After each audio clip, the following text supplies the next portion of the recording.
दिल्ली विशेष में विशेष क्यों? अभी हम यूनियन टेरिटरीज की बात करेंगे तो हम देखेंगे कुछ चीज़ें, ठीक है।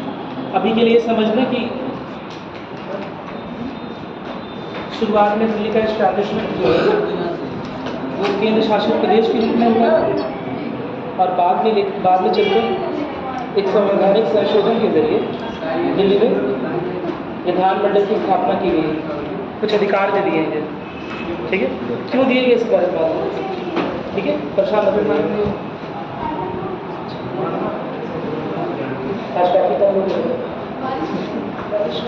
हल्की सी बारिश कैसा है इस बारे में, ठीक है। हम लोग बात कर चुके हैं। लास्ट टाइम क्या चल रहा था, जो बुक लिखी है हमने सारे बुक लिखी है, उसमें कुछ पूछना है किसी को? क्या सारे संविधान के मूल तत्व लिखे जा चुके हैं? क्या सारे संविधान के मूल तत्व लिखे जा चुके हैं? हाँ नहीं ना, अरे सारे भी दिए ही नहीं गए तो लिखे कहाँ जाएंगे? बहुत सिंपल सी बात है, क्योंकि हर एक केस के बाद कुछ नए तत्व पता चल रहे हैं।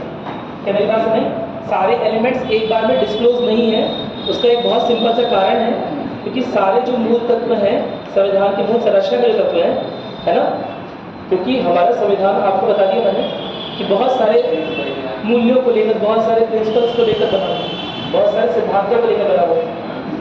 क्या मेरी बात समझ आ रही है? तो सारे तत्व एक जगह इकट्ठे नहीं, एक ही बार में नहीं डिस्क्लोज किए जा सकते। और कोई क्वेश्चन किसी के मन में आया तो शुरू करें। शेड्यूल से बता मतलब ने देखा है, खुद से दिखाना है। हम लोग 10 मिनट में शेड्यूल एक बार ओवरगो कर लेंगे, है ना। आज मैं आपको उसकी वीडियो सेंड करूँगा। आपकी सारी अनुसूचियाँ आपको याद होनी चाहिए, क्योंकि ये देखा गया है कि हर 2-3 पेपर में से एक पेपर में शेड्यूल्स कभी क्रम में पूछ लेता है, कभी किस शेड्यूल के अंदर, किस अनुसूची के अंदर क्या दिया हो वो पूछ लेता है। क्या मेरी बात समझ? शेड्यूल्स खत्म करने के बाद हम लोग फंडामेंटल राइट तरफ स्टार्ट करेंगे। क्या भेज दिया है ना, इसमें कोई दिक्कत नहीं है, कर लिया आप लोगों ने। एक बार से गो थ्रू कर लेते जल्दी से, एक बार देख लेते हैं, और किसी को दिक्कत होगी तो पूछ लेंगे, ठीक है। पहले आपको शेड्यूल्स वाली सूची, शेड्यूल्स वाली पीडीएफ जो है सेंड कर दी है, ठीक है।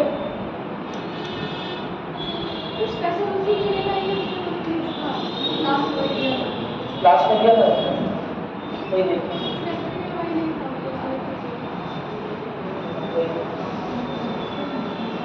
जल्दी ज़्यादा पेज नहीं, थोड़ी पेज।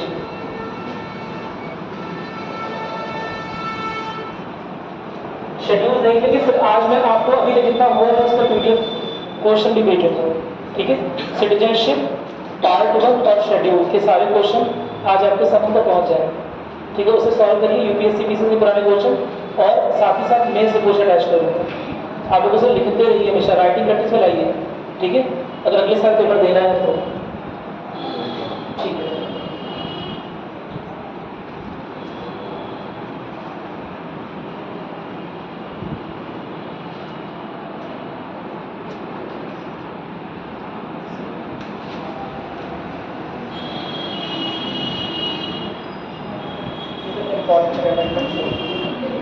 ये ना, ठीक है। एक बार देख लेते हैं, जब संविधान बना तो कितनी अनुसूचियां थी?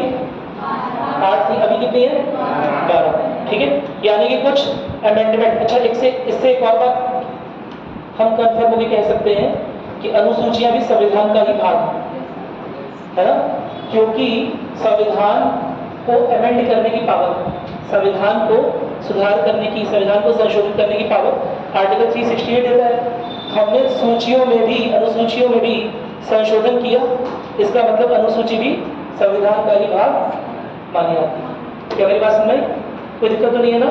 संविधान की प्रस्तावना संविधान का मुख्य भाग और संविधान की अनुसूचियां भी संविधान का ही भाग, कोई दिक्कत तो नहीं है ना? तभी तो उन्हें अमेंड कर सके।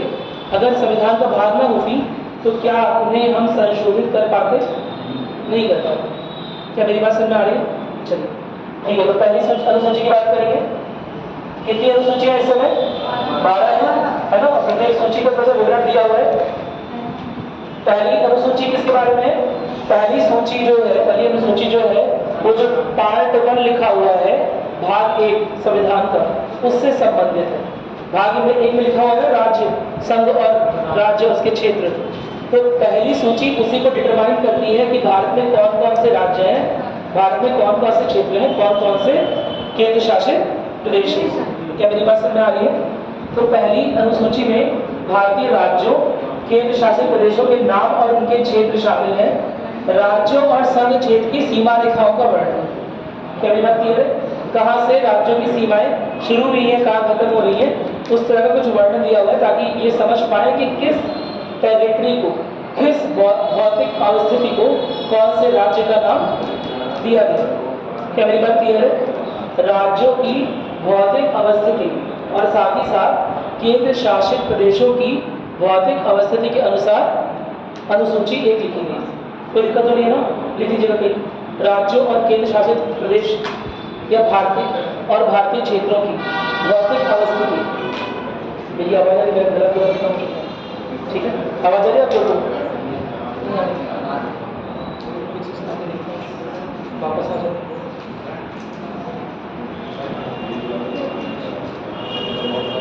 भारत के राज्यों और केंद्र शासित प्रदेशों ब्रैकेट में भारतीय क्षेत्रों की भौतिक अवस्थिति के बारे में प्रथम अनुसूची में, पहली अनुसूची में वर्णन है। कोई दिक्कत नहीं है, कोई समस्या नहीं है इसमें ना? एकदम आसान से दिया, आपको मीडियम दी जा चुकी है। सेकंड देख लेते हैं। सेकंड काफी शॉर्ट में इसमें दिया हुआ है। राष्ट्रपति, राज्यपाल, न्यायाधीश और अन्य संवैधानिक, यानी कि जितने भी संवैधानिक पद, जितने भी ऐसे पद हैं जिनके बारे में संविधान में लिखा हुआ है, जितने भी ऐसे पद हैं जिनके बारे में संविधान में उल्लिखित है, वर्णित है, उनकी क्या सैलरी होगी, उन्हें क्या और अलाउंस मिलेंगे, कौन से अन्य भत्ते मिलेंगे, उन्हें रहने के लिए निवास मिलेगा या निवास का भत्ता मिलेगा, यह सारी बातें किस में लिखित है? दूसरी अनुसूची में। क्या मेरी बात समझ ली? मैं केवल राष्ट्रपति राज्यपाल की बात नहीं कर रहा हूँ, मैं सारे संवैधानिक पदों की बात कर रहा हूँ, ठीक है? जितने भी संवैधानिक पद उल्लिखित है किसमें? हाँ, जितने भी संविधान में, सेकंड शेड्यूल में तो है ही, जितने भी संविधान में ओवरऑल जितने भी संवैधानिक पद हैं, उनके क्या भत्ते होने हैं, उनकी क्या सैलरी होनी है, उन्हें कौन सी सुविधाएं दी जानी है, वो सारी चीज़ें एक एक करके इसमें लिखी हुई है। किसमें लिखी हुई है? अब दिमाग लगा है थोड़ा सा। क्या आज के 50 साल पहले जो राष्ट्रपति की आई थी, क्या आज वही? हाँ, आपको लगता है? मेरी बात में लगातार नहीं बढ़ रही है। ऑफकोर्स कुछ ना कुछ चेंज होगा, है ना? बहुत लगातार तो नहीं बढ़ रही होगी, लेकिन ऑफकोर्स जो करंट इन्फ्लेशन है, इस समय की जो महंगाई की दर होगी, उसे एडजस्ट करने के लिए लगातार इन लोग की सैलरी हर 10-15 साल में बढ़ानी पड़ेगी। यानी दूसरी अनुसूची वह अनुसूची है जिसमें सर्वाधिक छेड़छाड़ की जाती है। बहुत सिंपल सी बात, याद रहेगी बात? दूसरी अनुसूची वह अनुसूची है जिसमें सर्वाधिक मॉडिफिकेशन किया जाता है, क्योंकि भत्ते फिक्स हो जाएंगे क्या? हाँ, आज के 50 साल पहले किसी अन्य तरह का सैलरी स्ट्रक्चर था, आज के टाइम पर अलग तरह का सैलरी दिया जाएगा ना? क्या मेरी बात समझ में? कोई दिक्कत नहीं है इसमें? और किसके बारे में बात हो रही है? जो संवैधानिक पद पर आसीन है, जो लोग संवैधानिक पदों पर आसीन हैं, केवल उन्हीं को दिया जाएगा इसमें, ठीक है? और ड्रॉ कहाँ से किया जाएगा? पैसा निकलेगा कहाँ से? कंसोलिडेटेड फंड ऑफ इंडिया लिखेंगे, कंसोलिडेटेड फंड। हाँ, कुछ बोलते हैं संकोचित बोलते हैं इसका। हाँ,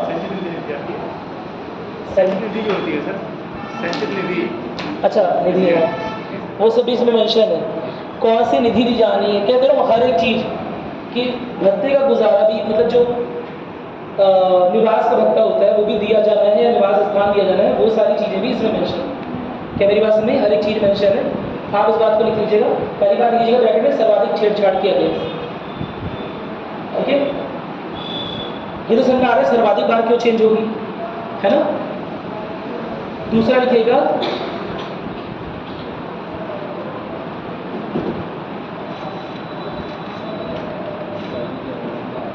इसमें जिस सैलरी की बात हो रही है, इसमें जो भत्तों की बात हो रही है, वो कहाँ से आएंगे? कंसोलिडेटेड फंड ऑफ इंडिया, संकुचित फंड बोलते हैं इंडिया में, संकुचित निधि बोलते हैं इंडिया में। कहाँ तो वो नोट करिए, नोट करिए, ठीक है। संचय निधि होता है, हाँ, संचय निधि, ठीक है। संचित निधि लिख लीजिएगा, याद रखिएगा। एक कंसोलिडेटेड फंड होता है, एक कंटिंजेंसी फंड होता है, ठीक है। दोनों में क्या अंतर है, अभी हम आगे बढ़ेंगे, इसे बहुत परेशान मत होइएगा कि किस निधि की बात कर रहे हैं। अभी बस लिख लीजिए, शॉर्ट में हमारा लिखिए कंसोलिडेटेड फंड, ठीक है। दो तरह की निधियों के बारे में हमारे संविधान में बात हुई है, एक कंसोलिडेटेड होता है, एक कॉन्टिजेंसी होता है। अभी इसके बारे में विस्तार पूर्वक चर्चा हम आगे करेंगे आर्टिकल्स में, इससे बहुत परेशान मत होइए। अभी बस शॉर्ट में लिख लीजिए कंसोलिडेटेड फंड, कोई दिक्कत तो नहीं है ना? चलिए, याद रखना है इसमें किस तरह के भत्ते हैं। राज्यपाल या जितने भी संवैधानिक पद दिए हुए हैं, जिनका भी नाम मेंशन दिया हुआ है, उन सबकी क्या आय होगी, क्या और भत्ते दिए जाने, वो सब इसमें मेंशन सामने आ गया। और इसीलिए सर्वाधिक बार चेंज हुई ये, कोई दिक्कत नहीं है इसमें। चलिए अगला देखते हैं, तीसरी अनुसूची किस बारे में? शपथ और प्रतिज्ञाएं। शपथ और प्रतिज्ञा क्या होगी? क्या आपने कभी शपथ सुनी है प्रधानमंत्री या राष्ट्रपति पद की? क्या बोलते हैं लास्ट में? मैं पद की गोपनीयता की, है ना, प्रतिष्ठा की शपथ लेते हैं लोग। क्या मेरी बात समझ? ताकि इनके साथ जो इंफॉर्मेशन शेयर की जाए, अगर वो राष्ट्र हित में है तो सब तक ना पहुंचे, या जिन्हें जानना है वही लोग जाने। क्या मेरी बात क्लियर है? तो कुछ शब्दों का कुछ आकार प्रकार होता है, वो सारी शब्दें इसमें लिखी हुई है, कोई दिक्कत तो नहीं है ना? किसमें लिखी हुई है? तीसरी अनुसूची। तो इसमें विभिन्न संवैधानिक पदार्थों जैसे राष्ट्रपति, उपराष्ट्रपति, सांसद और न्यायाधीशों द्वारा दी जाने वाली शपथ और प्रतिज्ञाएं, कोई दिक्कत नहीं है। कोई भी इंसान किसी भी पद पे जाएगा, संवैधानिक पद पे जाएगा, तो संविधान की शपथ ले। क्या मेरी बात समझ? कि पूरी निष्ठा से काम करूंगा, पूरी ईमानदारी से काम करूंगा, पूरी लगन से काम करूंगा, पद की गोपनीयता और प्रतिष्ठा बनाए रखूंगा, इस तरह की कुछ शब्दें हैं। मेरी बात समझ? कोई दिक्कत तो नहीं है इसमें? तो वो सारी शब्दें की किसे कौन सी शपथ लेनी है, वो इसमें आराम से पूरा हर एक वर्णित है, कोई दिक्कत तो नहीं है। चलिए ठीक है, आगे बढ़ रहे हैं। चौथी अनुसूची, जिन्होंने नोट नहीं किया वो नोट भी कर सकते हैं, नोट करके चलिएगा, ठीक है। क्या दिया हुआ है? राज्यसभा में राज्यों और संघ के प्रतिनिधित्व का वितरण, यानी कि राज्यसभा में सीटों का निर्धारण किया हुआ है कि राज्यसभा की जो सीटें हैं वो किस राज्य से कितनी होगी। बहुत सिंपल सी भाषा में, सामान्य सी भाषा में, कि राज्यसभा की सीटें कहाँ से आ रही है? राज्यों से। तो किस राज्य की कितनी जनसंख्या है, उस जनसंख्या के आधार पर कितनी सीट राज्यसभा में उसे दी जाएगी। कोई समस्या तो नहीं है? चलिए ठीक है। पार्शियल देखिए, छोटा ही छोटा पढ़ना है, बहुत डीप में नहीं जाता, ठीक है। असल में देखो, विस्तृत करने का तो बहुत सारे तरीके हैं इसमें, क्लॉजेस भी होते हैं। नॉर्मली क्लॉज से क्वेश्चन नहीं आता था अभी तक, लेकिन 2021 के बाद थोड़ा सा देखने को मिला है कि यूपीएससी क्लॉज के अंदर से क्वेश्चन पूछ रहा है। मेरी बात सुनिए, तो आपको सजेशन भी बहुत सिंपल सा है कि चौथी, पांचवी और छठवीं और सातवीं सूची है ना, ये तीनों में क्लॉज के अंदर भी चले जाएंगे, ठीक है। आप लोग एक होमवर्क के रूप में से नोट कर लीजिएगा। अनुसूची नंबर 4, 5, 6 और 7 में आपको क्लॉज के भी अंदर जाना है। क्या मेरी बात समझ? अदरवाइज उसे हम क्या कर रहे थे कि क्या क्या चीज़ें होती हैं वो पढ़नी होती है, लेकिन लास्ट 2-3 साल में देखा गया है कि पिछले 2 पेपर्स में यूपीएससी प्रीलिम्स में क्वेश्चन आया है अनुसूचियों के क्लॉज के अंदर से।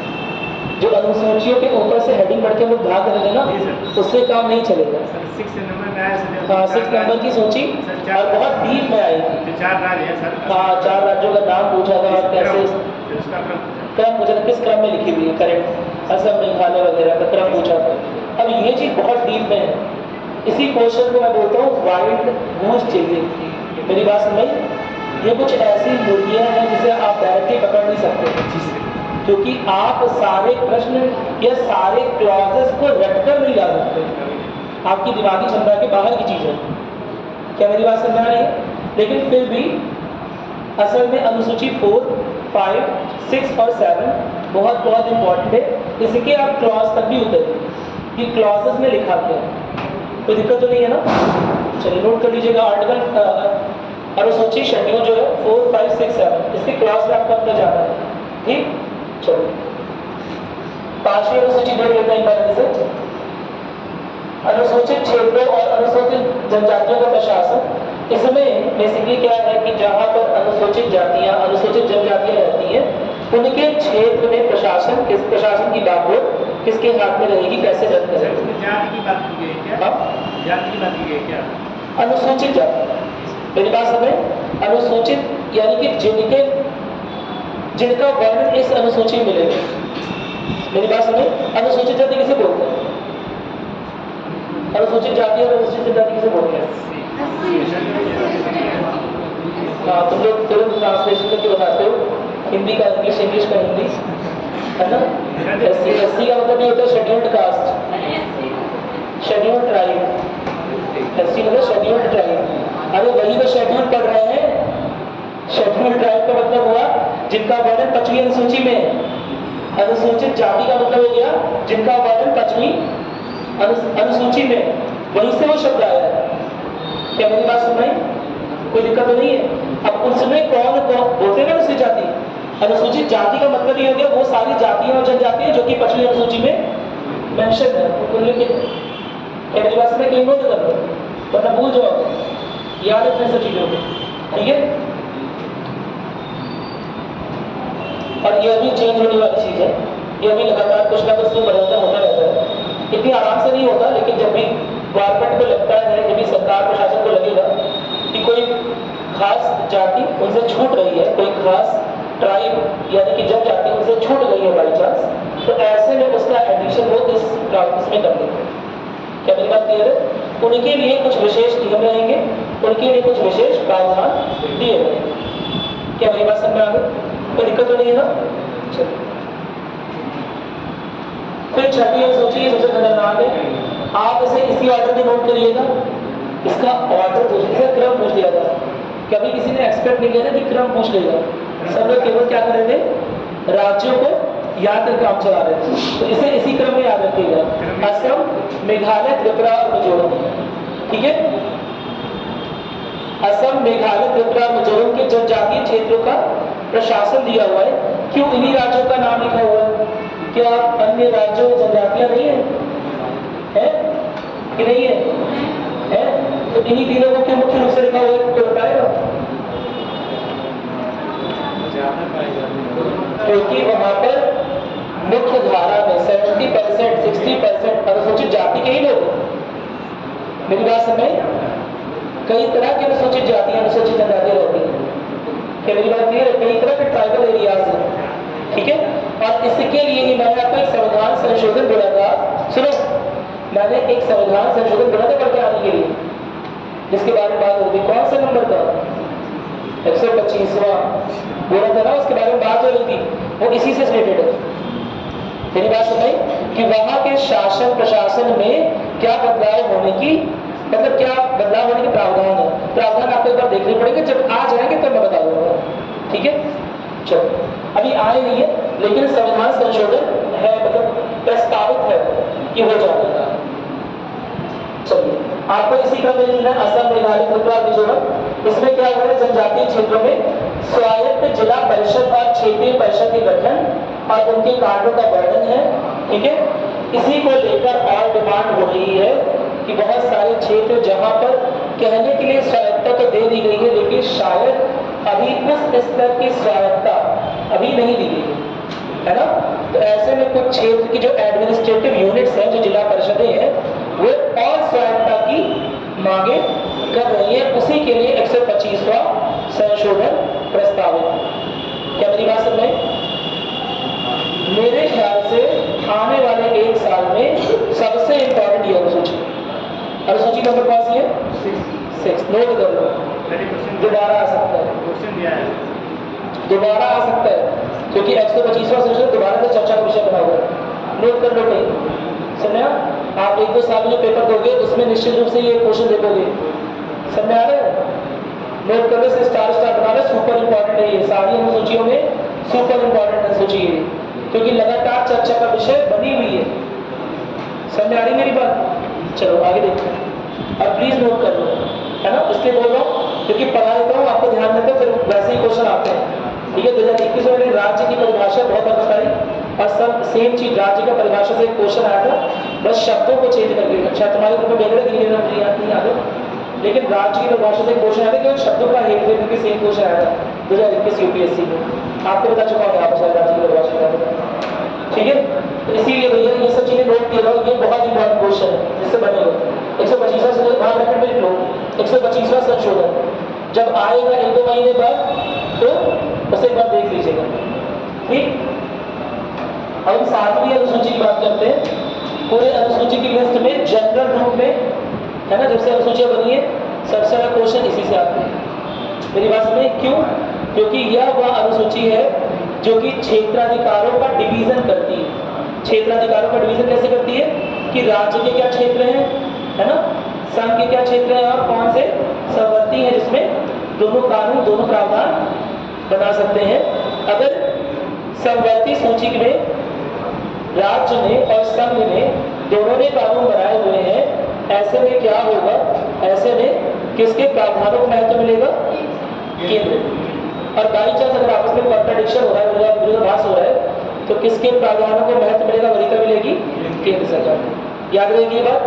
कोई दिक्कत तो नहीं है? ठीक है।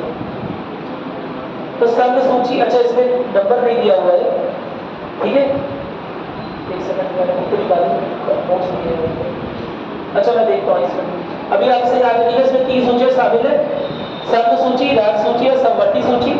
ठीक है, कितने कितने क्षेत्र हैं वो मैं भी लिखा हूँ, ठीक है, इसके लिए जगह छोड़ दीजिए क्योंकि चेंज हुई है लगातार, है ना। पहले जब संविधान लिखा गया था कुछ और थी, अभी कुछ और, अभी 97 के आसपास शायद हो गया संवर्ती सूची में, है ना। एक बार मैं देख के ही बताऊंगा आपको टोटल लिस्ट, ठीक है। चलो 8वीं अनुसूची में आ रहा है। 8वीं अनुसूची में मान्यता प्राप्त भाषाओं की सूची है। भारतीय संविधान द्वारा मान्यता प्राप्त 22 भाषाओं का उल्लेख है, ठीक है। इसमें भी कुछ अमेंडमेंट्स हुए हैं लगातार, इसमें कुछ नई भाषाएं जोड़ी जाती है। क्या मेरी बात क्लियर है? भारत में कितनी भाषाएं हैं? 22। जो लिखा है भारत में कितनी भाषाएं हैं?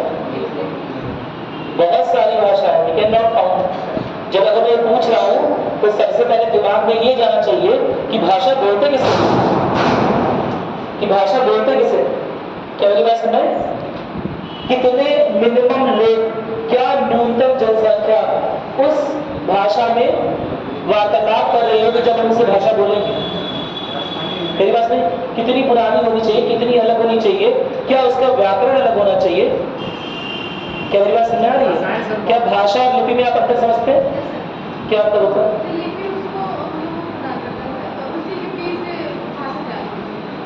लिपि की बेस भाषा कैसे तैयार होती है? जैसे सर हिंदी की जो लिपि बनावटी है सर।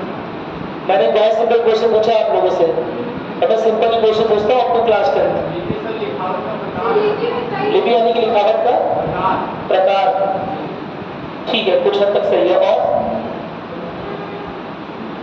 और कोई ट्राई करेगा? काफी हद तक सही है। लिपि यानी कि लिखावट का प्रकार। लिपि जब उच्चारित शब्द को, जो भी उच्चारण वाले शब्द हैं, उन्हें हम कोई खाते या उच्चारित साउंड को, जो भी हमारी उच्चारण के अंदर से साउंड आ रही है, आवाज आ रही है, उसे हम खास आकार दे रहे होते हैं, उसे हम बोलते हैं लिपि।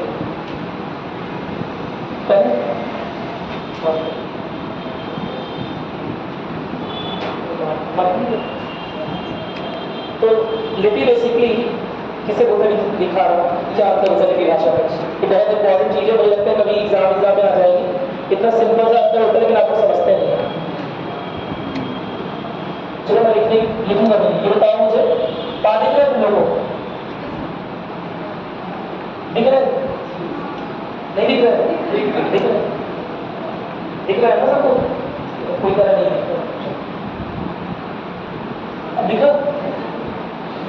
कौन सी भाषा का शब्द लिखा है? कौन सी भाषा का अक्षर लिखा है? हिंदी भाषा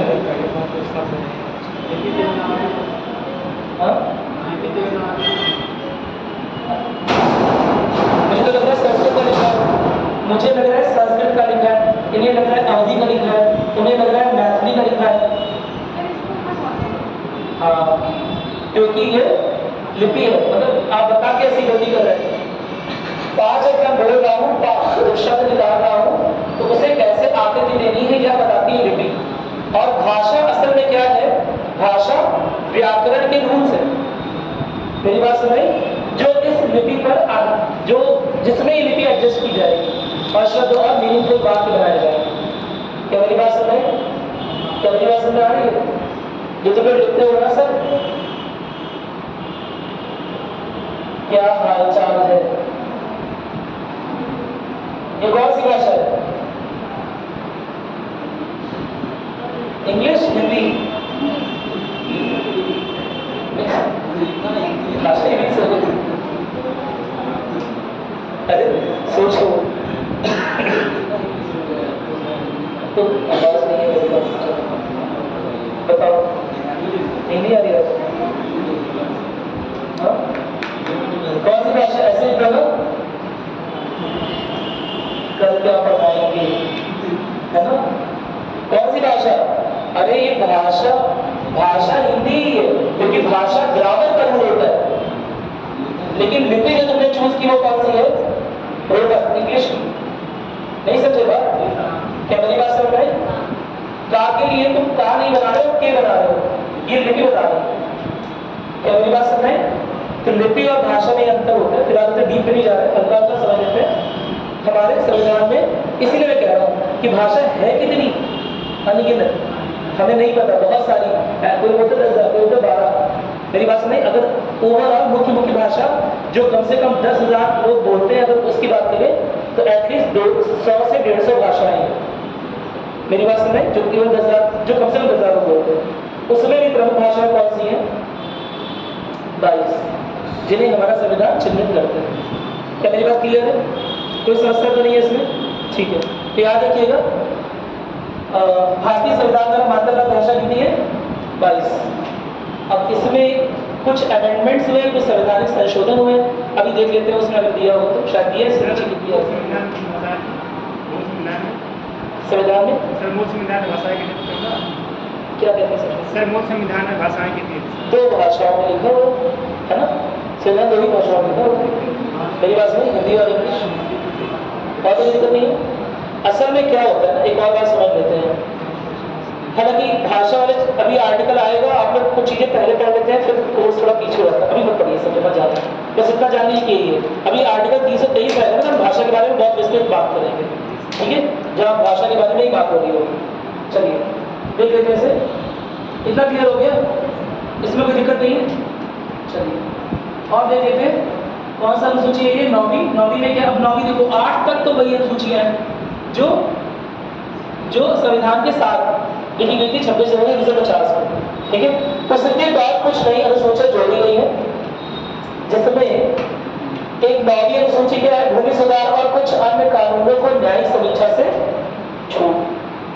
भूमि सुधार और कुछ अन्य कानूनों को न्यायिक समीक्षा से छूट। कुछ याद आ रहा है? भूमि सुधार को लेकर ही, है ना, सुप्रीम कोर्ट और संसद में रसाकसी हो रही थी। याद आ रहा है कुछ? भूमि सुधार को तो लेकर हो रही थी भाई, राइट टू प्रॉपर्टी उस समय फंडामेंटल राइट था, मूलभूत अधिकार था, और गवर्नमेंट उसे हटाने की बात कर रही थी ताकि इनकम इक्वालिटी आ पाए, ताकि आय में समानता आ पाए लोगों की। मेरी बात समझ? तो कहीं ना कहीं संसद और न्यायपालिका एक दूसरे से रस्साकसी में शुरुआत में आए क्यों थे? क्योंकि इस तरह की अनुसूची उस समय नहीं थी जिसमें संविधान लिखा गया था। इसे बाद में ऐड किया गया, बाद में जोड़ा गया है कि अगर भूमि सुधार से रिलेटेड, भूमि सुधार से संबंधित कोई कोई कानून बना रही है तो वो न्यायिक समीक्षा से परे हो सकता है। क्या मेरी बात क्लियर है? कोई दिक्कत तो नहीं है ना? अब न्यायिक समीक्षा से छूट का मतलब ये करता ही नहीं है, अगेन दोबारा याद दिला रहा हूँ, कि मूल संरचना को किसी भी तरह का नुकसान पहुंचाएगा। क्या मेरी बात क्लियर है? चलो, तो इसमें उन कानूनों की सोचिए जिन्हें न्यायालय में चुनौती नहीं दी जा सकती। सर न्यायालय ने लिखा हुआ है, इसमें वो कानून दिए हुए जो न्यायालय द्वारा जिसमें जाकर हम न्यायालय को चुनौती नहीं दे सकते। लेकिन इसका मतलब ये मत समझिएगा एकदम कि किसी भी तरह का राइट खत्म हो जाएगा, है ना, और उसके लिए न्यायालय में नहीं जा सकते। कुछ कुछ लिमिटेड राइट है, कुछ सीमित ऐसे अधिकार हैं, है ना, जिनके पास बहुत बड़ी बड़ी जमीन थी, बहुत बड़े बड़े एम्पायर थे, स्टेट था। क्या मेरी बात क्लियर है? तो उस हिसाब से भूमि सुधार को चलाने के लिए गवर्नमेंट ने यह सूची लाई। क्या मेरी बात समझ में आ रही है? चलो देख लेते हैं आगे। 10वीं अनुसूची, ये शायद सुना ही होगा, दल बदल विरोधी प्रावधान है। सांसद और विधेयक अक्सर क्या करते हैं, जीतने के बाद किसी और पार्टी का हिस्सा बन जाते हैं या अगेंस्ट में वोटिंग कर देते हैं, है ना, जो बिल होते हैं उसके अगेंस्ट में वोटिंग करते हैं। तो ऐसे में स्पीकर की हेल्प से, ऐसे में स्पीकर या अध्यक्ष की हेल्प से सांसदों और विधायकों के खिलाफ कोई एक्शन, कोई प्रतिक्रिया चलाई जा सकती है। तो उसी के बारे में दल बदल विरोधी कानून। क्या मेरी बात क्लियर है? 1980 के दशक में ज़्यादा देखा गया था, तो 1980 के दशक में दल बदल कानून लिया है। बेसिकली क्या होता है कि जब सांसद और विधायक जीत जाते हैं तो एक पॉलिटिकल पार्टी की अथॉरिटी उन पे असल में देखा जाए तो नहीं होती, क्योंकि वो तो जनता के प्रतिनिधि बन के जीते हैं वहां से। तो जीतने के बाद वो किसी और पार्टी को ज्वाइन कर लेते हैं कई बार। क्या मेरी बात समझ? इसे रोकने के लिए लाया गया दल बदल विरोधी कानून। क्या मेरी बात क्लियर है? एक समय भारतीय लोकतंत्र की हालत बड़ी खराब हो गई थी, है ना। हाँ, आया राम गया राम वाली कंडीशन थी, अगर आपने देखा हो, सब समझते हो। तो आया राम गया वाली कंडीशन थी कि कब कौन किस पार्टी का हिस्सा है ना, भ्रष्टाचार के चलते, पैसे के चलते, जो भी चीज के चलते उसे कह नहीं सकते। तो वो उस चीज को बहुत जल्दी जल्दी जो हो रहा है, ऐसा नहीं, इसका मतलब आज के टाइम पे ऐसा नहीं होता है, आज के टाइम पे भी चेंज करते हैं। लेकिन जब आप जनता के प्रतिनिधि के रूप में चुने जा चुके हैं और लोकसभा में नेतृत्व कर रहे हैं अपने निर्वाचन क्षेत्र का, तो इतने आराम से नहीं कर सकते। इस कानून के बाद आपको अपनी सरकार के साथ मत में रहना पड़ेगा, तो सरकार को गिराने की साजिश नहीं करेंगे कि 4 लोग मिल गए सरकार को ही गिरा दिया और दूसरी पार्टी का हिस्सा बन गए। क्या मेरी बात क्लियर है? तो वो उस टेंडेंसी को रोकने के लिए था दल बदल विरोधी कानून।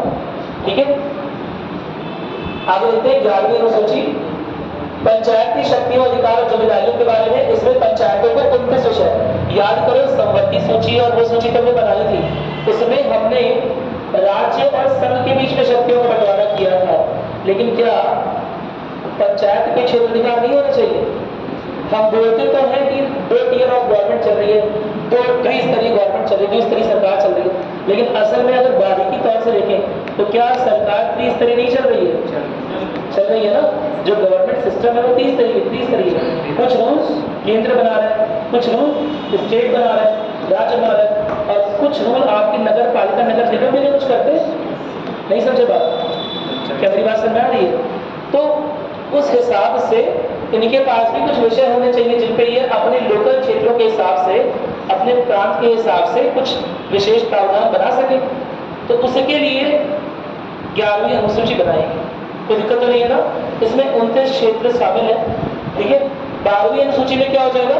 यही सेम चीज नगर पालिकाओं के लिए, पहले पंचायतों के लिए और फिर यही सेम चीज नगर पालिकाओं के लिए। शक्ति, अधिकार और जिम्मेदारी, नगर पालिका को 18 विषय के क्षेत्र अधिकार दिए हुए और पंचायतों को 29 विषय दिए हुए हैं, जिनमें वो कोई, समझ रहे हो ना, कानून या कोई प्रावधान अपने लोकल एरिया के हिसाब से। आपके लोकल एरिया में क्या प्रॉब्लम है ना, कई बार स्टेट इसे ओवरलुक कर सकता है, इसका ध्यान नहीं रख पाता। मेरी बात समझ? कई बार राज्य जो है या केंद्र जो है, आपकी क्षेत्र विशेष की क्या परेशानी है ना, उसके अनुसार कानून प्रदेश में थोड़ा ना बना देगा। मेरी बात समझ? उसके अनुसार प्रावधान प्रदेश में तो बना नहीं देगा। तो इसलिए इस तरह के अधिकार जो है वो नगर पालिका और नगर पंचायत को दिए। कोई दिक्कत नहीं है ना? मेरी बात समझ आ गई? आगे बढ़े, अमेंडमेंट देख लेते हैं। अगर कहीं अमेंडमेंट दिया उसका तो मैं एक बार इसे देख लेता हूँ। अनुसूचियों का महत्व ऐसे बात देख लीजिएगा। ठीक है, ये क्या महत्व आपके मेंस का कंटेंट है, समझ नीचे वाला पूरा इसी बात पढ़ लीजिएगा। ठीक है, इससे 2 क्वेश्चन आए हुए हैं कि संविधान में अनुसूचियों का क्या महत्व है। ठीक,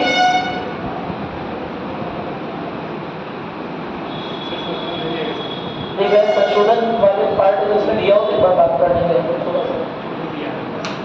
दिया तो है, लेकिन अनुसूचियों में तो संशोधन दिया है कि नहीं दिया?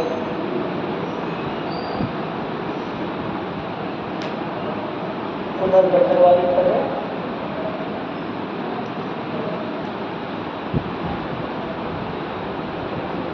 में किन संवैधानिक संशोधनों से कौन से राज्यों को भारत का हिस्सा बनाया गया वो दिया है।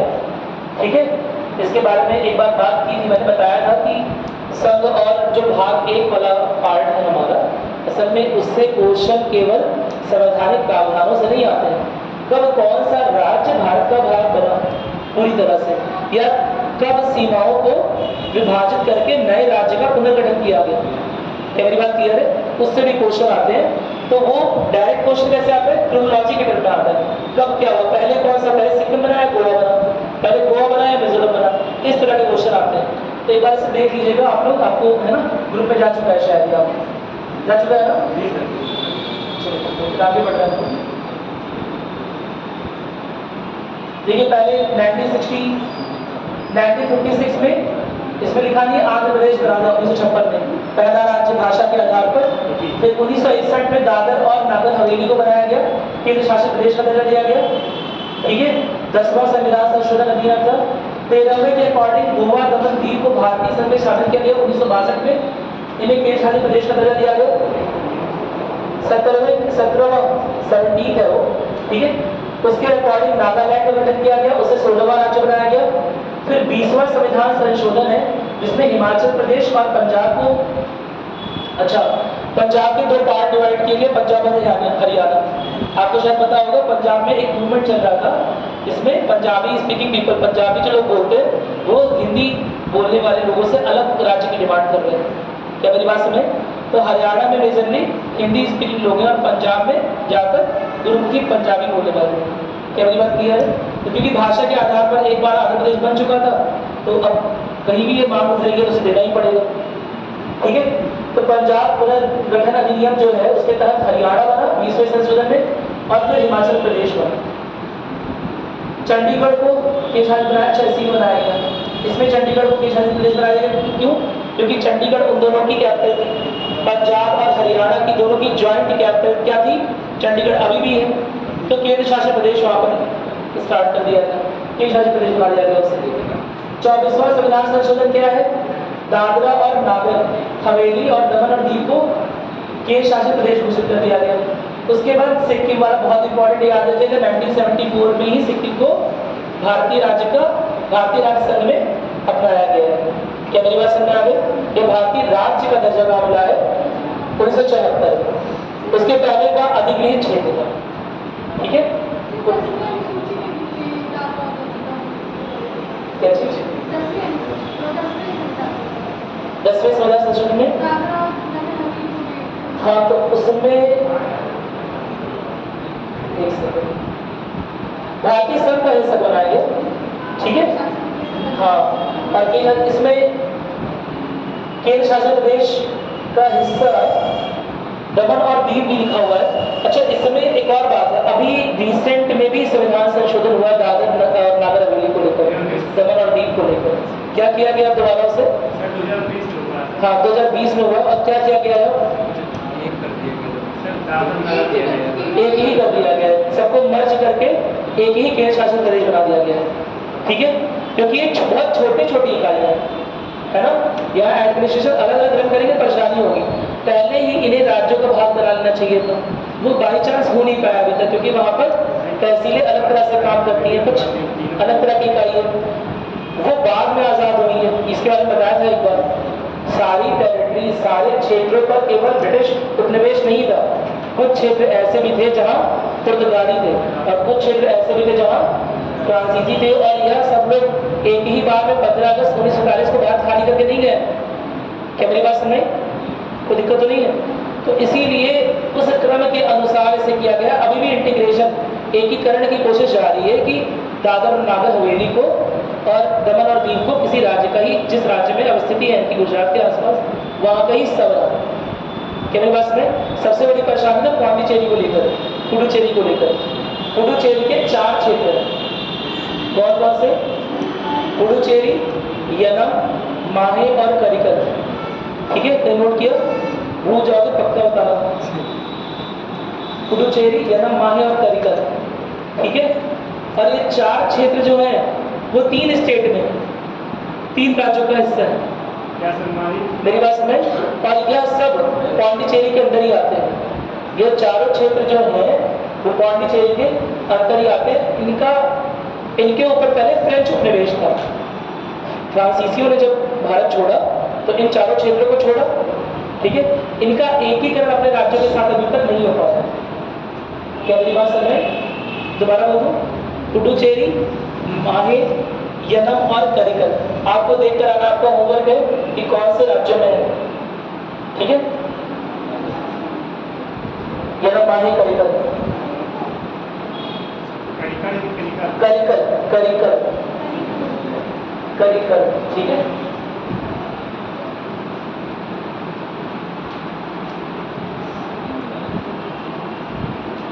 ठीक है,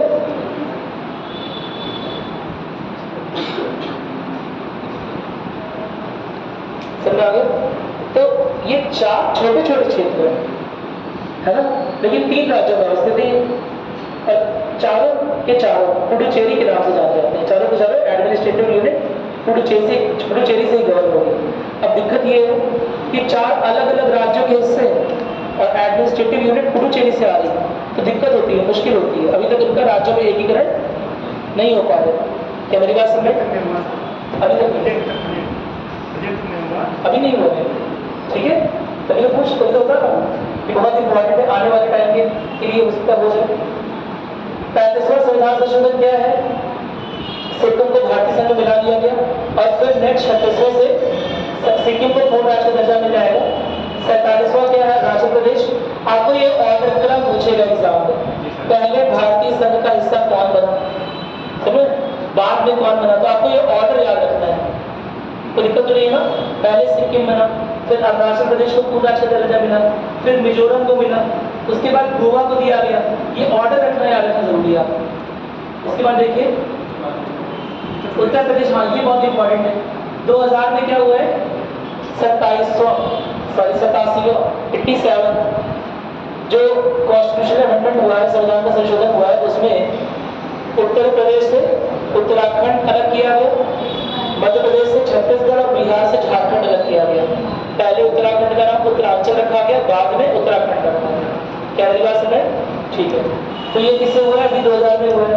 इसके बाद आपको पता होगा 2014 को शायद आइडिया होगा, आंध्र प्रदेश को अलग करके क्या बनाया गया? तेलंगाना बनाया गया। इससे कार्य कर चुका हूँ क्लास में, शायद कारण हुआ सकते हो। इस तरह राज्यों का पुनर्गठन क्या केवल भाषा के आधार पर हो रहा है? राज्यों का पुनर्गठन क्या केवल भाषा के आधार पर हो रहा है? अरे बोलो कुछ नहीं ना, तुम लोग गलत सही है, खराब तो नहीं हो मेरी तरफ, तो बोल क्यों नहीं रहोगे? केवल भाषा ही आधार नहीं है राज्यों के गठन का, वो सामाजिक आधार पर होता है। क्योंकि भाषा समाज का आधार बनाती है, इसलिए भाषा के आधार पर अक्सर राज्यों का गठन करते हैं, लेकिन केवल भाषा के आधार पर गठन नहीं होता राज्यों का। क्या मेरी बात समझ? यहाँ पर क्या आधार बना? आर्थिक असमानता। क्या मेरी बात क्लियर है? तेलंगाना का क्षेत्र काफी पिछड़ा हुआ था, वहां पर किसानों के पास कह सकते हो, वहां के किसानों को जिस तरह की इरिगेशन या जिस तरह की सिंचाई व्यवस्था राज्य द्वारा उपलब्ध कराई जानी थी, वो उपलब्ध नहीं हो पा रही। तो इसीलिए वो विशेष राज्य की डिमांड कर रहे थे, अलग राज्य की डिमांड कर रहे थे। क्या मेरी बात क्लियर है? चलो, फिर सबसे अंतिम वाला ये अनुच्छेद 370 को निरस्त कर दिया गया है ना, और जम्मू और कश्मीर राज्य को 2 केंद्र शासित प्रदेशों जम्मू और कश्मीर का लद्दाख में विभाजित कर दिया गया। क्या मेरी बात समझ आ गई? कोई दिक्कत तो नहीं है ना इसमें? कोई समस्या नहीं है? चलिए, भार बढ़ता है, हाँ ऑफकोर्स, क्योंकि जो भी नया राज्य में गठन होगा तो उससे संबंधित तहसीलें, उससे संबंधित अलग अलग बिल्डिंग्स बनवानी पड़ेगी, संबंधित अधिकारियों के लिए सब कुछ बनाना पड़ेगा ना, राज्यपाल के पद बनाना पड़ेगा, उनका निवास और उनका ऑफिस हर चीज बनवानी पड़ेगी, चीजों को बदलना पड़ेगा जो पुराने डॉक्यूमेंट्स में चल रही थी। तो नो डाउट अच्छा खासा व्यय होता है, सरकार अच्छा खासा पैसा पड़ता है, इसलिए नॉर्मली नाम चेंज नहीं करना चाहिए, ठीक है। बड़ा कॉस्टली अफेयर है ना, बोलते हैं बड़ा महंगा नाम है, उससे जो नाम ना चेंज करो। चलो देखते हैं, आगे बढ़ते हैं। हम लोग बात कर रहे थे फंडामेंटल राइट्स की ना,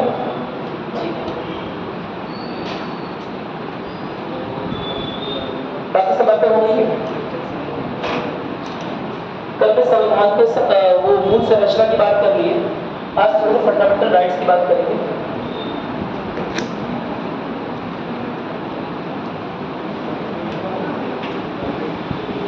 लिखेंगे आपको तो लेंगे, ठीक है। चलिए, कौन सा पार्ट है फंडामेंटल राइट्स? भाग 3, ठीक है। कौन सा भाग है? भाग 3। कोई दिक्कत तो नहीं है इसमें? ठीक है। हमने आर्टिकल 11 कर लिया था एक बार। आर्टिकल 11 हो चुका, अनुच्छेद 11 हो चुका है। तो अनुच्छेद 12 से लेकर 35 तक भाग 3 में आता है, जिसे हम बोलते हैं मौलिक अधिकार, मूलभूत अधिकार। कहाँ से इंस्पिरेशन ली गई है? यूएसए के बिल ऑफ राइट्स से। यानी कि यूएसए में जो पहला बिल ऑफ राइट्स बना, अधिकारों का अधिनियम, अधिकारों का बिल बना, प्रस्ताव बना, उससे हमारा फंडामेंटल राइट्स पूरा इंस्पायर्ड है, प्रेरित है। क्या मेरी बात समझ में आ गई? इसमें कोई दिक्कत नहीं है। दूसरी बात क्या है कि मूलभूत अधिकार बोलते क्यों, इसके बारे में शताब्दी दिखा, क्यों मौलिक बोलते, क्या कारण है? नैसर्गिक, सही बात है। और अरे मूलभूत अधिकार को मूलभूत क्यों बोलते हैं भाई, जल्दी से बताओ। मौलिक अधिकार को मौलिक क्यों बोलते हैं? अति आवश्यक, यानी कि न्यूनतम इतने अधिकार तो सरकार को प्रतिज्ञाबद्ध होकर अपने नागरिकों को देने ही चाहिए। विकास यात्रा में सर ये सही कहा। सर विकास यात्रा जो होती है सर, विकास के कार्य में, हाँ कह सकते हो, ह्यूमन डेवलपमेंट के लिए बहुत जरूरी है, ठीक है। उसके बिना ह्यूमन डेवलपमेंट नहीं हो सकता है, मानव विकास नहीं हो सकता है प्रॉपरली, इसलिए अधिकार दिए जाते हैं। मेरी बात समझे? लेकिन मूलभूत क्यों बोल रहे हैं याद रखिएगा, मूलभूत यानी कि न्यूनतम, है ना, कम से कम इतना तो देना चाहिए, तो मौलिक अधिकार है। इसके बिना तो जीवन भी अच्छा नहीं लगेगा, परेशानी होगी। क्या मेरी बात क्लियर है? ये वो अधिकार है या वह भाग्य है जिसके लिए सरकार, न केवल सरकार, सॉरी केवल सरकार नहीं, संविधान सभा के वो लोग जिन्होंने भारत की आजादी में पार्टिसिपेट किया, भाग लिया, या जिसके लिए लड़ाई लड़ी गई, मेरी बात समझ, वो यही चीज थी जिसके लिए लड़ाई लड़ी गई। इंडिविजुअल जो राइट्स देने की बात हुई, वैयक्तिक स्वतंत्रता या वैयक्तिक अधिकारों की जो बात हुई, वो यही चीज थी। अगर ये मिलती है नहीं संविधान लिखने के बाद, तो क्या फायदा रह जाता है लड़ाई लड़ने का? क्या मेरी बात क्लियर है? तो हर एक देश में, हर एक देश के संविधान में कुछ और हो ना हो, कुछ अधिकार तो नागरिकों को दिए ही जाते हैं। जो उस देश का संविधान या उस देश की संविधान सभा या शासन कम से कम न्यूनतम अधिकार देना चाहता है अपने नागरिकों को। क्या मेरी बात क्लियर है? वैसे न्यूनतम इसलिए बोल रहा हूँ, वैसे न्यूनतम बोल रहा हूँ क्योंकि इसकी कैटेगरी यही होती है कि अधिकार तो बहुत सारे हैं आपके पास, लेकिन जो प्रोटेक्ट किए जा रहे हैं, जिन अधिकारों की रक्षा स्वयं साक्षात सुप्रीम कोर्ट करता है, स्वतंत्र भगवान है ना, यहाँ पर भगवान कौन है? Supreme court. तो जिन अधिकारों की रक्षा स्वयं साक्षात सुप्रीम कोर्ट करने के लिए तत्पर, मेरी बात सुनाई, वो अधिकार कौन से हैं? मूलभूत अधिकार। इतने तो न्यूनतम होने ही होने चाहिए, इससे कम में काम नहीं चलेगा।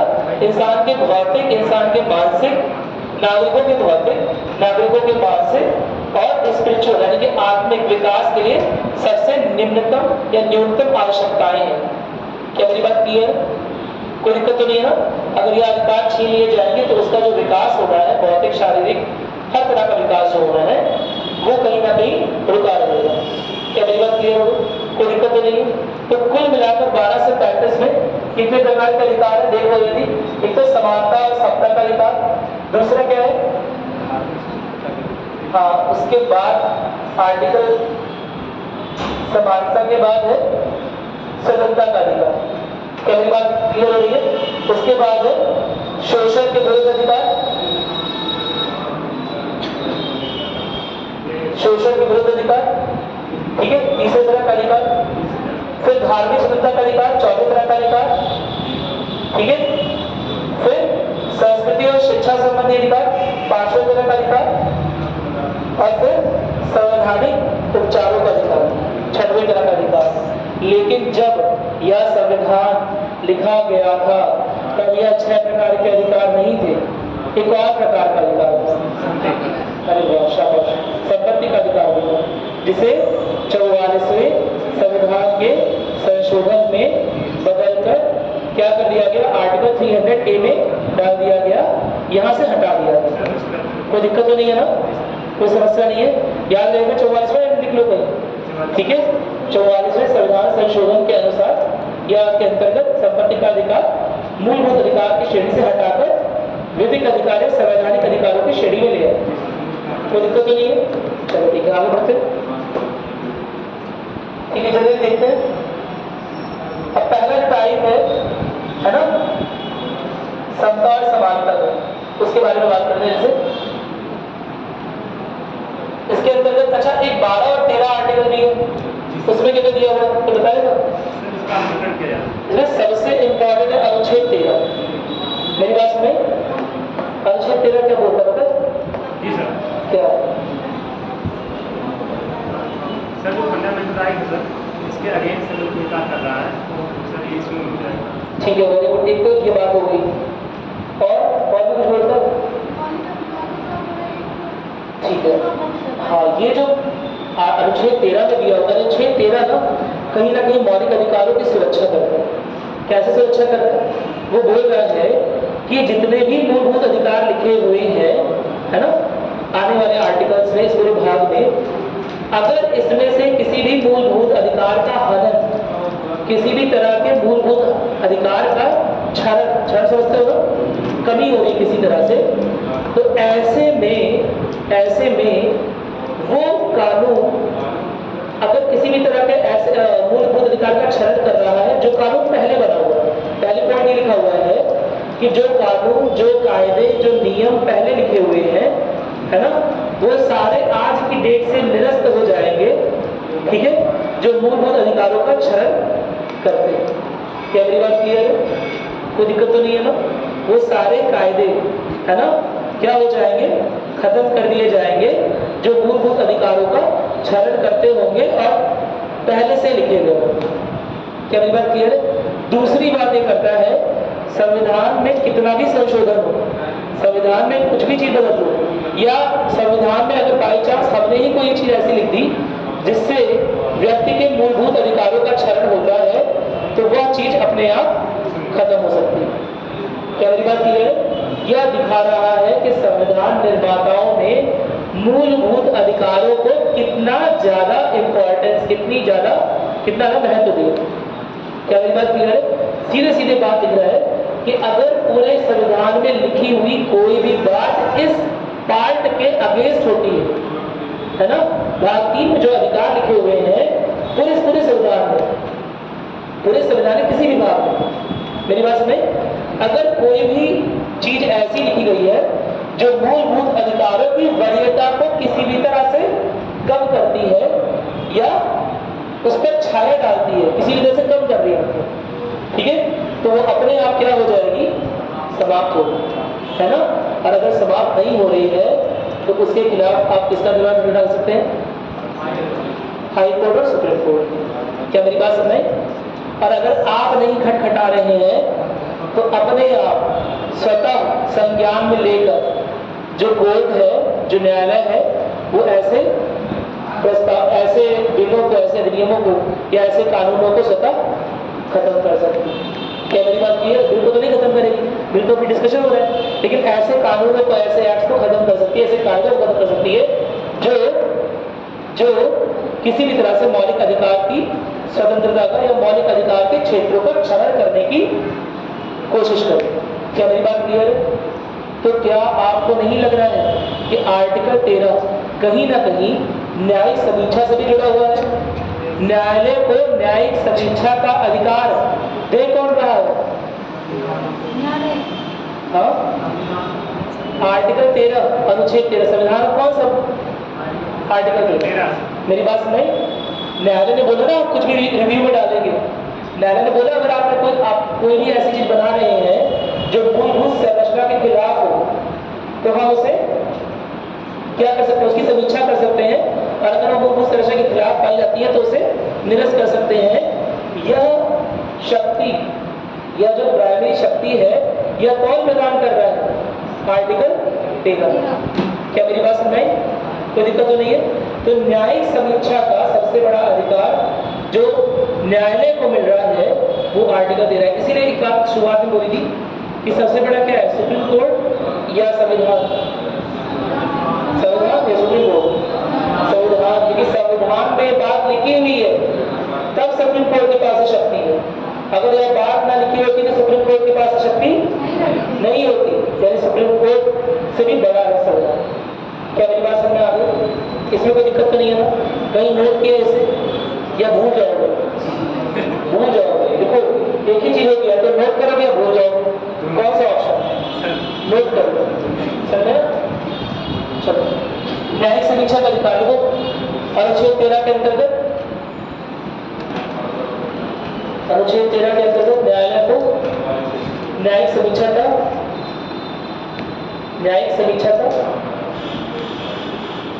या न्यायालय को मत लिखो, अच्छा चलो, न्यायालय को न्यायिक समीक्षा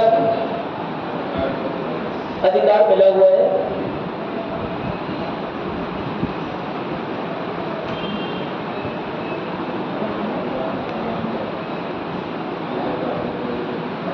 या कहीं ना कहीं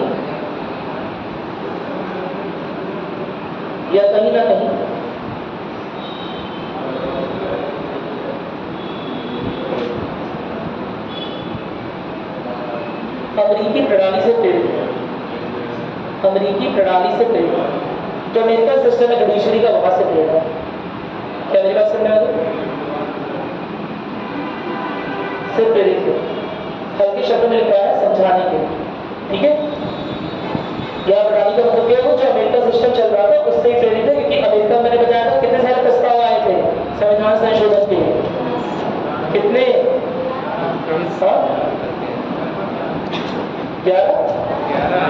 10,000 लगभग 10 या 11,000 प्रस्ताव आए थे और सारे के सारे निरस्त किसने कर दिए? कोर्ट में बैठे बैठे ये गलत है, वो गलत है, ये गलत है, वो गलत है। क्या मेरी बात सुनाई? कोई दिक्कत तो नहीं है?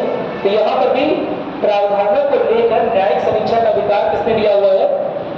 आर्टिकल 13। कोई दिक्कत तो नहीं है ना? नोट कर लिया अलग से। अब हम आते हैं आर्टिकल 14 पर जल्दी से। राइट टू इक्वालिटी यानी कि समानता का अधिकार। अनुच्छेद क्या कर रहा है? विधि के समक्ष समानता और विधियों के समान संरक्षण का अधिकार प्रदान करता है। इसका अर्थ यह है कि राज्य किसी भी व्यक्ति के साथ किसी भी प्रकार का भेदभाव नहीं करेगा, सभी नागरिकों को एक समान दृष्टि से देखेगा। यहाँ क्या मतलब हुआ कि राज्य के लिए सभी नागरिक और उनका जीवन क्या है? समान है, बराबर है। क्या मेरी बात समझ में? कोई दिक्कत तो नहीं है ना? राज्य किसी भी तरह का डिस्क्रिमिनेशन यानी कि किसी भी तरह की पार्शियलिटी, किसी भी तरह का पक्षपात नहीं करेगा किसी भी आधार पर। क्या मेरी बात क्लियर है? कोई दिक्कत तो नहीं है ना?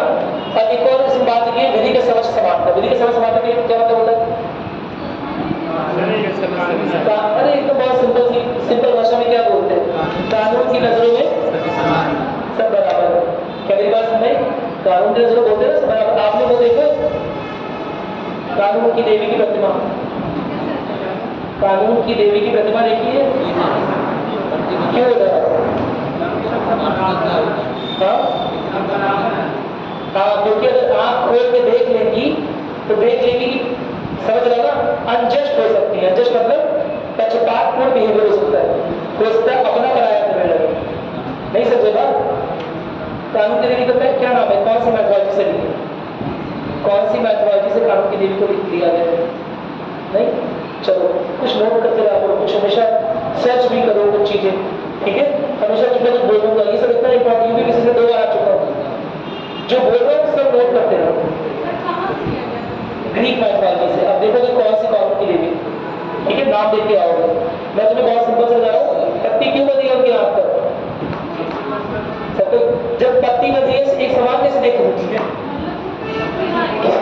किसी के साथ पक्षपात ना करो। मेरी बात समझ? तो वही चीज में दी हुई है। क्या लिखा हुआ है? विधि के समान सामने समानता। क्या मेरी बात क्लियर है? देख लेंगे तो पक्षपात कर सकती है, देखे ही ना कि कौन से पलड़े में कौन। क्या मेरी बात क्लियर है? केवल कानून की नॉलेज रहे होने और उसके अनुसार ही क्या करें? जजमेंट दें। क्या मेरी बात क्लियर है?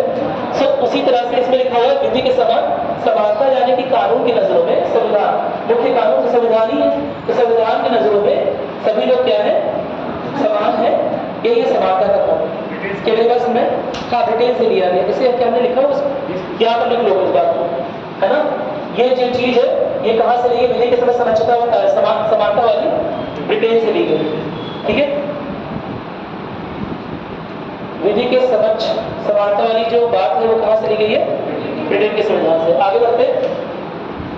इसके अलावा अब इसी को और एक्सप्लोर करेंगे, इसी का विस्तारीकरण कर रहे आर्टिकल 14 का ही। आर्टिकल 15 में, अनुच्छेद 15 में क्या लिखा हुआ है कि धर्म के, नस्ल के, जाति के, लिंग के आधार पर या जन्म स्थान के आधार पर किसी भी तरह का भेदभाव राज्य नहीं करेगा। इसी का विस्तारीकरण हो गया, प्रॉपर्ली बता दिया गया कि इस आधार पर किसी भी तरह का वर्गीकरण नहीं किया जा सकता। क्या मेरी बात समझ आ गई?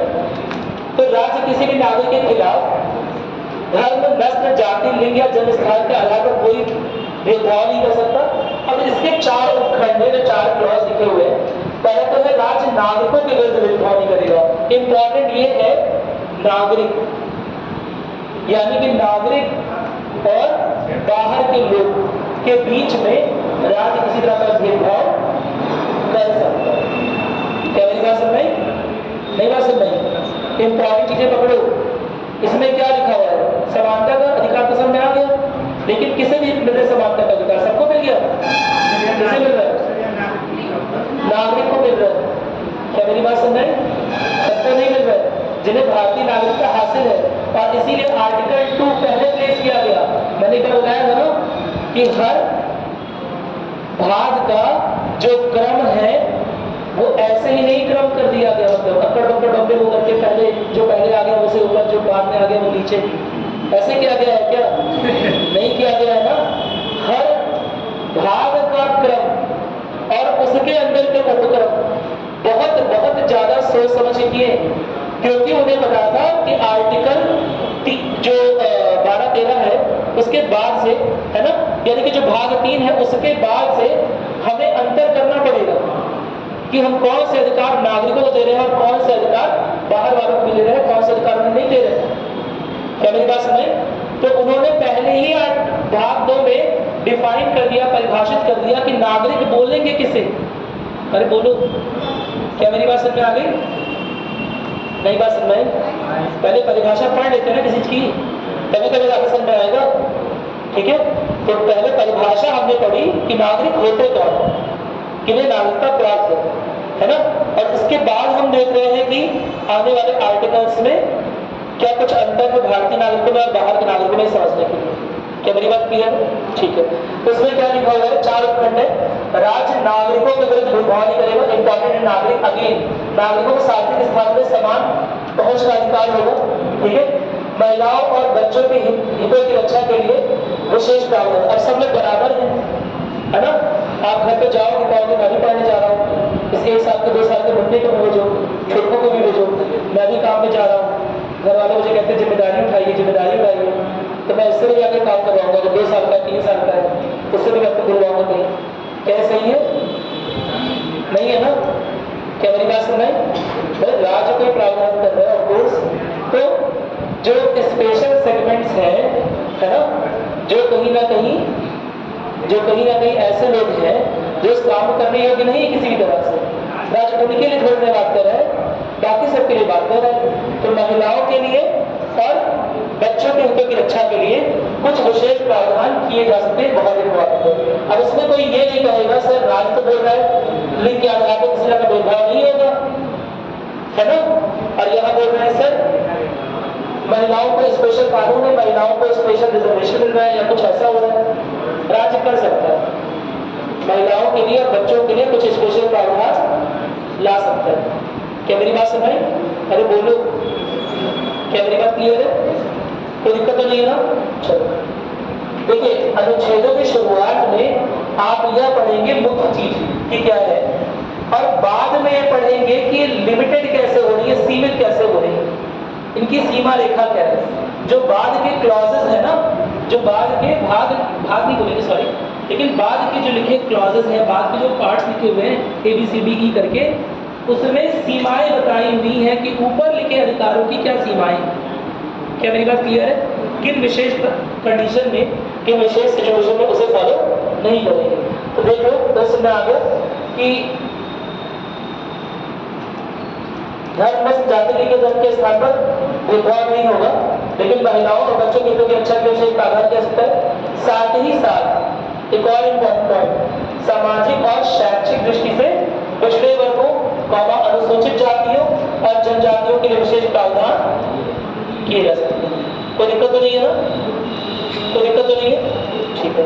तो इसमें वो चीज है जो आप लोग बोलते हो कि सर सब लोग बराबर है तो आरक्षण क्यों है?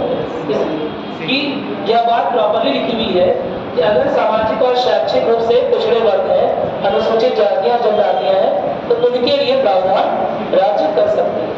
कोई दिक्कत तो नहीं है ना? चलो आगे बढ़ रहे हैं। अनुच्छेद 16 पर आ रहे हैं। सार्वजनिक नियोजन के मामले में अवसर की समता। क्या मतलब होता है इसका?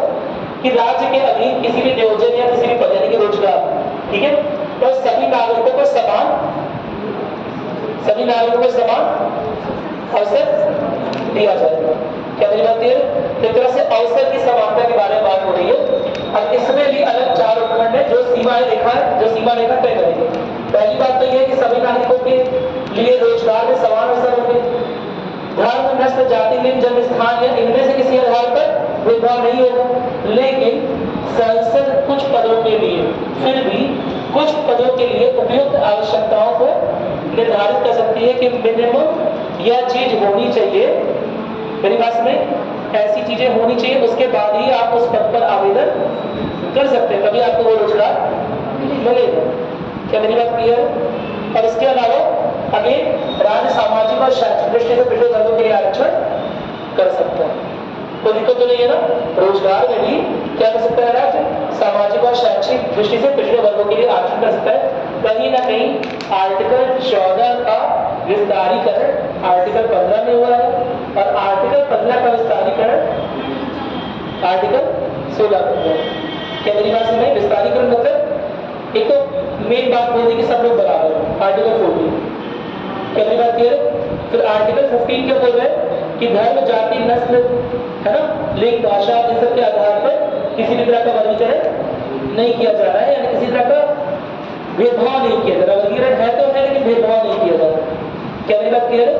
तीसरी बात आर्टिकल 60 पे और विस्तृत रूप में बोल रहे हैं खोलकर कि जो आधार आर्टिकल 15 में बताए गए हैं, उस आधार पर जो रोजगार है, जो नियोजन है, जो पदों पर अवसर दिए जा रहे हैं, उनमें भी किसी भी तरह का क्या नहीं होगा, उनमें भी किसी तरह का पक्षपातपूर्ण रवैया राज्य की ओर से नहीं किया जाएगा।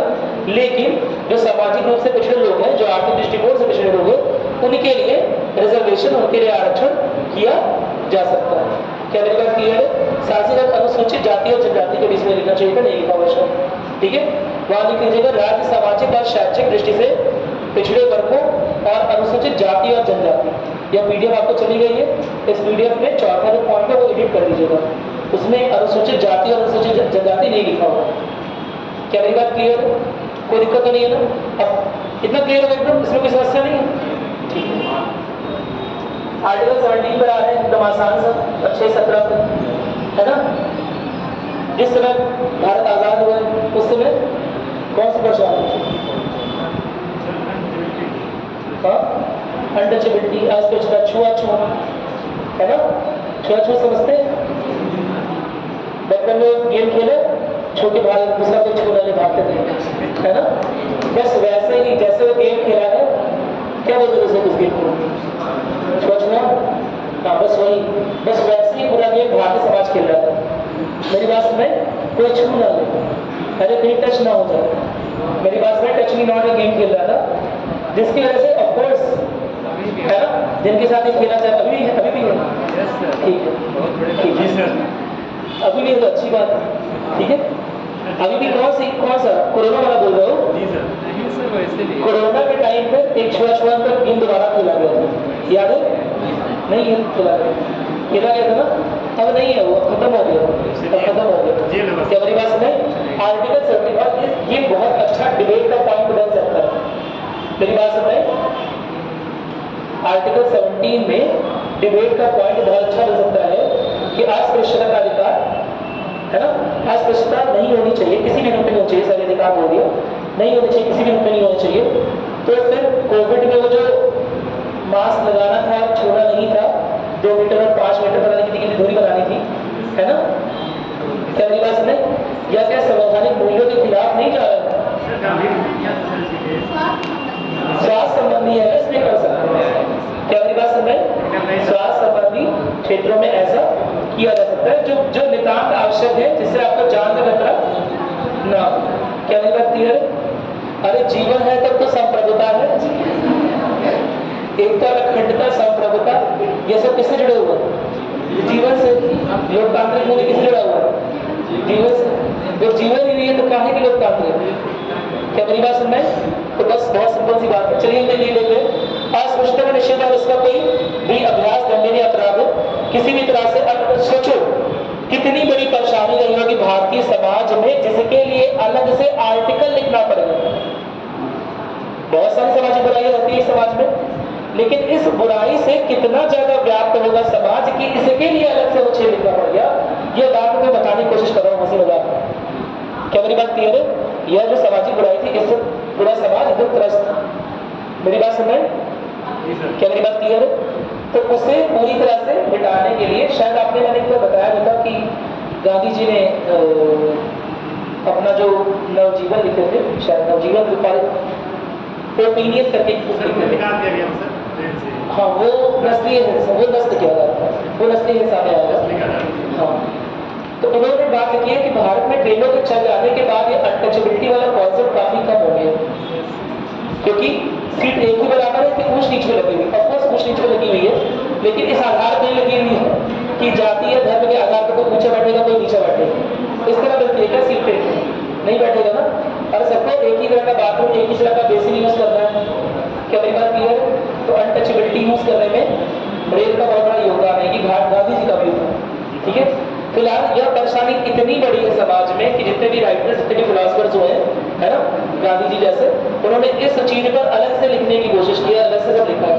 यह दिखा रहा है कि आज से जस्ट 50-60 साल पहले अस्पृश्यता कितनी बड़ी सामाजिक बुराई के रूप में भारतीय समाज में व्याप्त थी, क्या मेरी बात सुन रहे कि उसके लिए एक आर्टिकल लिखना पड़ा। कोई दिक्कत नहीं है इसमें, इसे आप देख लेंगे। अनुच्छेद अस्पृश्यता को पूरी तरह समाप्त करता है, इसके लिए किसी भी रूप में अभ्यास को दंडनीय बनाता है, क्या मेरी बात क्लियर है। अब यह समझ लो, यह अस्पृश्यता का मतलब यह एक मौलिक अधिकार तो जरूर है, लेकिन इसकी सीमाएं बड़ी वैसी हैं जहां यह बात एकदम साबित हो कि आपको किसी तरह के वर्गीकरण की वजह से या आपको निम्न समझकर, किसी भी रूप में निम्न समझकर आपको छुआ नहीं जा रहा है, आपसे भेदभाव किया जा रहा है, उस आधार पर आप ऐसा कर सकते हैं। मेरी बात सुन रहे, उस आधार पे आप अस्पृश्यता के अधिकार, मतलब इसका, इस कानून का इस्तेमाल करके या इस अनुच्छेद का इस्तेमाल करके आप सुप्रीम कोर्ट जा सकते हैं, क्या मेरी बात क्लियर। इसका मतलब ये नहीं है कि आप अपने विचारों को लेकर प्रबल हो जाए, कहीं मुझे मोदी जी को छोड़ना है, अगर मुझे नहीं छोड़ा है तो अस्पृश्यता वाला हो जाए, है ना। अपने विचारों को लेकर प्रबल हो जाए कि मुझे ऋतिक रोशन को छोड़ना है, शाहिद कपूर को छोड़ने का हल्का संबंध, क्या मेरी बात सुनाई। अगर नहीं छोड़ने देंगे तो मैं अस्पृश्यता वाले जामत को छोड़ने नहीं देगा। तुम समझ रहे हो मैं क्या बात बताने की कोशिश कर रहा हूँ। जहां पर यह बात साबित हो कि आपको निम्न समझ कर, है ना, इस तरह की चीजें हो रही है, वहीं पर यह मौलिक अधिकार आपको मिला हुआ है। क्या निजी स्वतंत्रता नहीं है, कोई भी आपको छोड़ने देगा। हाँ आ जाओ, किसी सेलिब्रिटी गले लग जाओगे, क्या चीज ये हो रहा है, सामाजिक बुराई के रूप में हो रहा है, बहुत सारी सामाजिक बुराई के रूप में भी चल रही है, बहुत सारी चीजें। चाइल्ड मैरिजेस नहीं होनी चाहिए, बच्चों का विवाह नहीं होना चाहिए, अभी भी हो जाता है, मेरी बात सुनाई। बहुत सारी सामाजिक बुराइयां नहीं है, ऑफकोर्स है, तो होना नहीं चाहिए, मेरी बात सुनाई। अगर हो रहा है तो उसके खिलाफ हम सीधे हाई कोर्ट या सुप्रीम कोर्ट का, न्यायालय का दरवाजा खटखटा सकते हैं, मेरी बात सुनाई। इसे अधिकार नहीं, इसे निगेटिव अधिकार के रूप में देखा जाए, मैं ये कहना चाहता हूँ, क्या मेरी बात सुनाई। कोई दिक्कत तो नहीं है ना। इसका मतलब ये नहीं कि आपका सेलिब्रिटी है तो आपसे गले मिले चिपक जाओगे और नहीं मिलने देगा तो बोलोगे। संविधान में ये दिया हुआ है, आप इसका हनन कर रहे हो, क्या मेरी बात समझ। ऐसे क्वेश्चन आते हैं इसमें, सर इसमें अवैध किया गया है ना। हाँ अवैध किया गया है इसमें, क्या चीज किया गया है ना, क्या चीज़ नहीं है? अस्पृश्यता है, हाँ। इसका अंत किया गया है ना। हाँ, इसीलिए किया गया ना, इस सामाजिक बुराई का अंत करना था, तो उसलिए ये अलग से अनुच्छेद के रूप में। मेरी बात समझ, इस सामाजिक बुराई का अंत करना बहुत जरूरी था। गहरी जड़ें इसकी फैली थी पूरे समाज में। क्या मेरी बात है? उस समय के समाज में, आज के समाज में काफी कुछ दूर हो चुका है, लेकिन उस समय काफी व्याप्ति, इसलिए इसे अनुच्छेद के रूप में किया गया है। इसने अस्पृश्यता को अवैध घोषित किया एक तरह से, है ना? क्या मेरी बात क्लियर है? यह स्पेशल है क्योंकि यह सीधे एक सामाजिक बुराई को टारगेट कर रहा है। मेरी बात से अधिकारों के अंतर्गत में यह स्पेशल है क्योंकि इस सीधे तौर पर एक ही सामाजिक बुराई को टारगेट कर रहा है। क्यों टारगेट कर रहा है? क्योंकि मैंने बताया कई बार हम जो चीजें लिख रहे होते हैं, हम प्रभावित होते हैं अपने आसपास की चीजों से, अपने समाज से। तो उस समय के जो संविधान निर्माता थे वो आसपास की सामाजिक बुराई को देखते होंगे और देख रहे होंगे किस तरह से लोग जी रहे हैं। क्या मेरी बात समझ? तो इसी वजह से यह अलग से टारगेट किया गया अधिकारों को। कोई दिक्कत तो नहीं है इसमें? चलो हम आर्टिकल 18 पर आ रहे हैं, बाकी आर्टिकल्स कल करेंगे। काफी आसान से उपाधियों का उन्मूलन। देखो असल में क्या होता है, ब्रिटेन के टाइम पे बहुत सारी उपाधियां दी जाती थी और लोग वो यूज भी करते थे। राय बहादुर नाम सुना तुम लोगों ने? हाँ, राजा नाम सुना? राय बहादुर नाम सुना होगा? सुना? टाइटल लिखा था सर, टाइटल लिखा था। हाँ, ये टाइटल, ये सब इस तरह के बहुत सारे टाइटल्स जो हैं, ठीक है, नाइटहुड, सर, सुना है?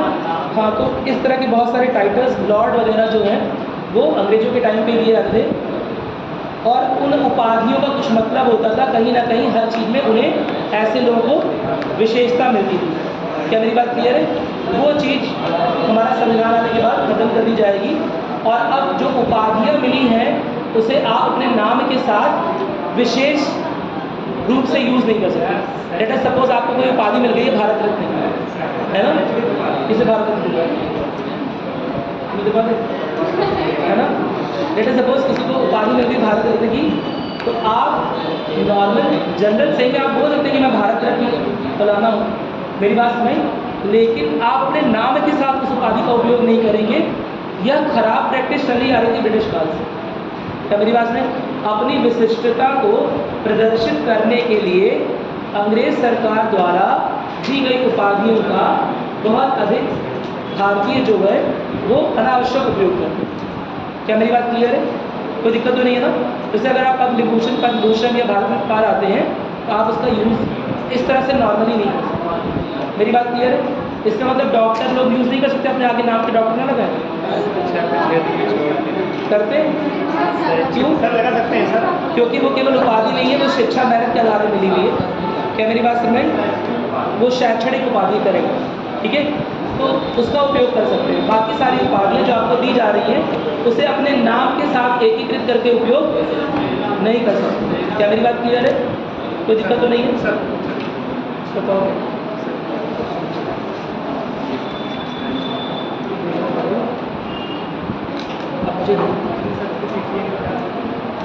परिवर्तन मतलब इम्प्रूवमेंट, परिवर्तन मतलब चेंज, निरसन मतलब खत्म करना, परिवर्तन करते हैं इम्प्रूवमेंट, परिवर्तन निरसन क्या होता है ना, ये होता है वही तो कुछ निरसन मतलब यही होता है। ठीक है, नहीं किया गया है, अनुच्छेद 368 के अंतर्गत कोई आर्टिकल खत्म नहीं